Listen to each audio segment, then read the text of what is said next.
Hey, what's up? It's Yesi Ortiz, and you want to talk about everything love and hip-hop, Hollywood, you know, the who's who, the what's what, the oh my god, and all that drama? Well, every Tuesdays, you'll find the full recap right here on power106.com. Plus, you'll never know what special guest I might have. Valley girl Hazel E is here, man. Whoop, whoop, turn up. Thank you for doing this. Thank you for coming by. I'm excited to be here. Are we ready to talk all things of last night's episode? I mean, let's get into it. Why? No further ado. So, Hazel E uncut, baby. Uncut. Cameras off, kind of. Kind of. So, last night we saw on Love and Hip Hop Hollywood, if you missed it, there was a small little incident between you and Berg in an SUV. Play me the out. Look at you. Bitch ass. You went into the car thinking, okay, I'm gonna play him my music. What did you think he was gonna say about the record? I mean, honestly, Berg being an artist and a producer, I never thought that he would come out and straight diss a record. Like, Yeah.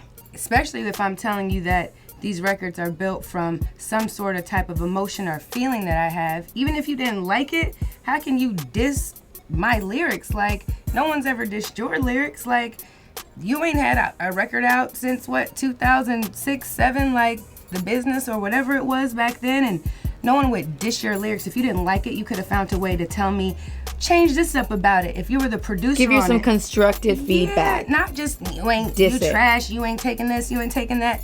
And furthermore, speaking of that, they didn't get to really play the hook, but the hook was, you don't fuck with me like I fuck with you. So being that was a hook, I had to stay on topic to what the hook was, which was due to kind of how our relationship was going. So it was like, when I'm supposed to come in there rapping about trapping on a block and going down the street, Yeah. nigga, the record was, you don't fuck with me like I fuck with you. So what I'm gonna stick to topic. That's what Right. you gave me. And, you know, I was watching the show because, you know, we watch the show as it happens. Like, and so there's a lot of commentary that we get to see and we don't get to see. So when I was like checking it out, I was like, wait a second. On the show, like, it looked like Berg was cool, but then not really.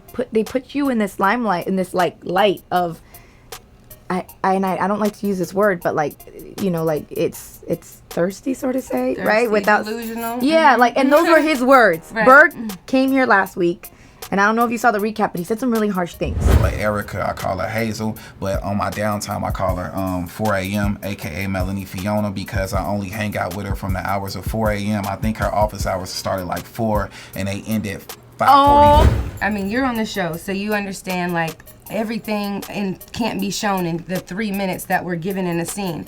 When me and Berg started this show, first of all, we didn't even start off the show in a situation. We really started off the show trying to work together. My manager over here, Doc, is his brother, okay? So it was always a musical relationship when he got back in LA.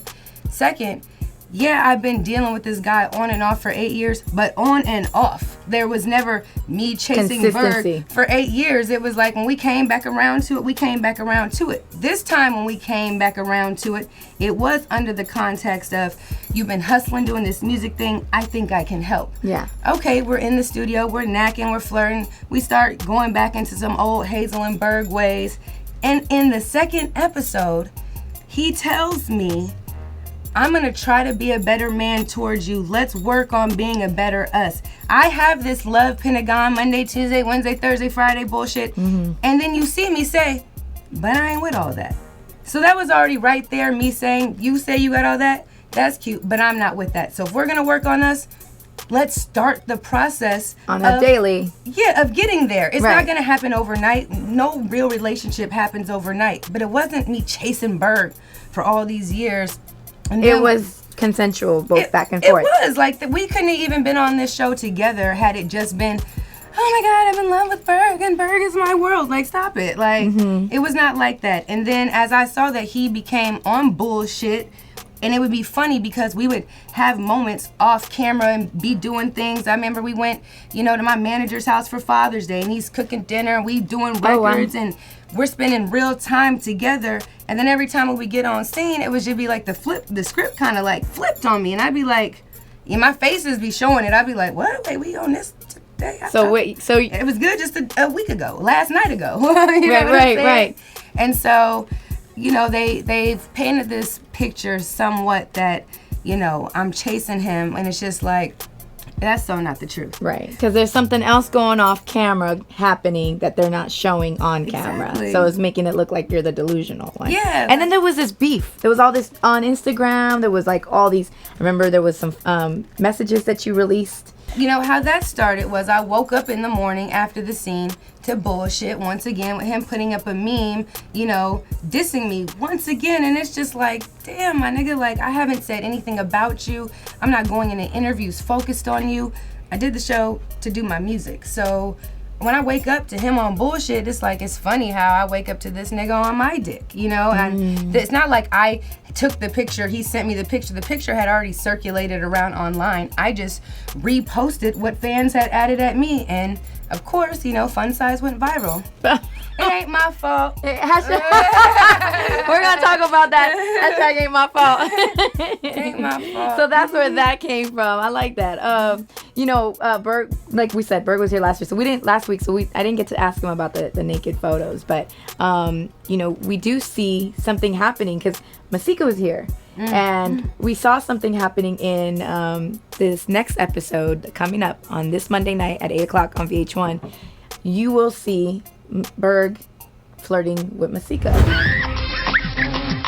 I was confused. I was like, wait a second. I thought Masika was your friend. And first we started off with Tiara. And then Tiara goes off and works with Berg. Right. And I asked the question, you know, would you work with your ex-man, you know, a friend of yours, ex-man's, you know, if it had something to do with business? Do you mix business and friendship? You know what I'm saying? So people were kind of like down the middle. But what do you feel? Because like these are two women who were your friends, and now we're kind of seeing something else. Right.